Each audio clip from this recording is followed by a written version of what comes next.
crazy question. If you could just pick what team you would like to go to, who would you love to draft with? Dallas Cowboys. I want to go and play behind that great offensive line that they got down in Dallas.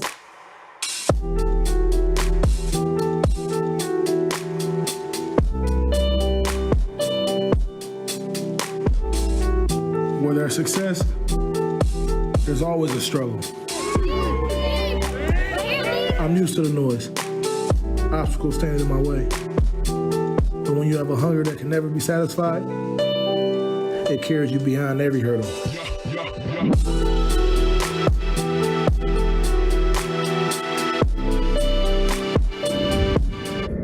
Coming at you today with another segment. First off, we're going to get into it real quick, talking about Ezekiel Elliott's drop-off. As y'all know, and the whole NFL world knows, Ezekiel Elliott has not had the best statistical year, especially in the turnover ratio and what have you. We're just going to get right into it. First of all, in 2016, his rookie season, he was averaging 5.1 yards a carry. It's phenomenal. You get that. I take that any day of the week.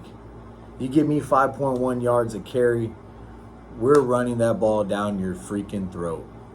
We are pushing you to that goal line the whole way. And so you're going and doing everything in your power to stop the run, which is why Ezekiel Elliott and Dak Prescott and the whole Dallas Cowboys organization went 13-3 that year. Unfortunately, lost to Aaron Rodgers in the playoffs. It was his rookie season. He was phenomenal. And if you look at the turnover ratio compared to this year, he had a total of 5 fumbles, and he lost only one of them. So he was fortunate to have only turned the ball over to the team one time.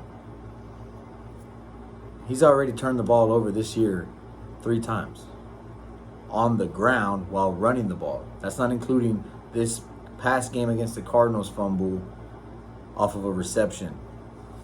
I know it was a little shovel pass from Andy Dalton or whatever, and he had to react quickly. But I mean, golly, it's been awful. In 2017 year, in the 2017 year, that was his suspension year. He only played 10 games, so he averaged 4.1 yards a carry, which is ironic because this year alone he's averaged 4.1 yards a carry, but has been available for every game. That season also he lost 1 fumble. What's so crazy about his drop-off so far is that he's still a force to be reckoned with. It just has not been his year. When you look at his stats from top to bottom, when you look at the differences, there's one main difference when it comes from this 2016 year until now, and that is big plays. Ezekiel Elliott has not had the greatest breakaway speed that he had coming out of college, out of Ohio State in 2016, but that's expected. If anybody knows anything about football, running backs' life or gameplay ratio or game lifespan or what have you is only about 3 years. Ezekiel Elliott's going to be around the league for a very long time, God willingly, as long as he can stay healthy and obviously produce, which he hasn't been this year. But when you look at it from top to bottom, it has been all about the big plays. And I like to look at it from a coach's perspective, how they've used him in what scenarios and what situations. And when you look at it, Ezekiel Elliott in 2016 was averaging 11.3 yards a reception on only 32 receptions. In 2017, it dropped a little bit, but it was his suspension year, and it was only on 26 receptions in 10 games, and he still averaged 10.3. This year alone, he's had the same amount of receptions that he did in 2016. He's only averaging 6.4, and he has a fumble loss, which is what we just spoke about and what had happened in the Cardinals game. So what's the point I'm trying to make? I think it has everything to do with coaching this year. Because when you look back at Jason Garrett years, right? We talked about 2016, 2017. Let's talk about 2018 and 2019. In 2018 and 2019, he still averaged around 7.4 yards a carry, 7.8 yards a carry. But he was getting around 77 to 54, 77 in 2018, 54 in 2019 receptions. He was getting targeted because that's all they had. They had nobody around. They just got Amari Cooper last year. So they had Amari Cooper. They had a rookie in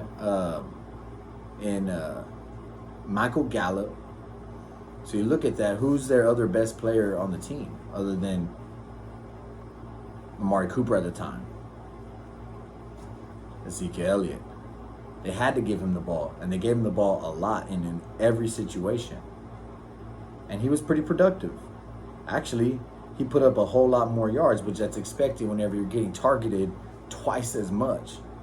So, my point is, I believe that this has everything to do with the scheme that Mike McCarthy has put together on this new offense.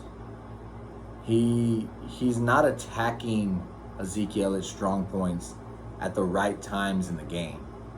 You notice him giving him the rock 3 times before he decides to pass, or 2 times before he decides to pass, runs the same play twice. Ezekiel Elliott's going nowhere. He's got to change it up. He's got to move the ball around and then feed Zeke. Get Zeke out in space. We saw him do it 4 years prior with Jason Garrett. How he moved him around, got him out in space, got his best player on the team out in space. Up until this point, Ezekiel Elliott was the best player on the team. And of course, it's an argument. You could still say he's still the best player on the team. Obviously, Dak Prescott's no longer available, so he is the best player on the team. And with that being said, all teams that we face are going to be worried about Ezekiel Elliott first. But Mike McCarthy needs to find a way to get Ezekiel Elliott free. Find a way to use him better. Find a way to use him for his strengths. Stop going off of what you see on the stat sheet. Let's go off of what he's good at today. Let's move him around. I know he's losing the ball. He's lost the ball 3 times this year. He's already fumbled the ball 4 times and then once on a reception. So a total, he's fumbled the ball 5 times and lost it 4 times. Terrible. It's terrible. Sometimes the football gods are not on your side. And this year, the football gods have not been on Ezekiel Elliott's side when it comes to which way the ball falls. Because he fumbled also in the years prior. Of course, it wasn't at this ratio. In 6 games, he's fumbled 4 or 5 times compared to 5 times in 15 games or 6 times in 15 games and only losing 1 of those fumbles. But the fact of it is, even at this ratio, the ball was still falling, back to the offense. They weren't turning it over. It was still staying on their side, whether or not he's put it on the ground or not. I don't know, man. It's interesting because when you look at how much weight has been put on Ezekiel Elliott's shoulders the past 5 years, you look at how he's played 62 games. He has missed, 5 or 6 games in his career. He's had 45 rushing touchdowns, 9 receiving touchdowns. So with a total of 54, and he's put up 326 points for the Dallas Cowboys. That's incredible. But the problem, again, is how he's being used. And you could tell because of the fact that he's only averaging 4.1 yards a carry, and that's dead last in the league. But he's still in the mix. He's still top 10 when it comes to attempts, yards, and touchdowns. He's tied for 4th right now in touchdowns. So, I don't know, man. I still believe it's feed Ezekiel Elliott. I know that I got rid of him in my fantasy league. Fantasy is fantasy for a reason.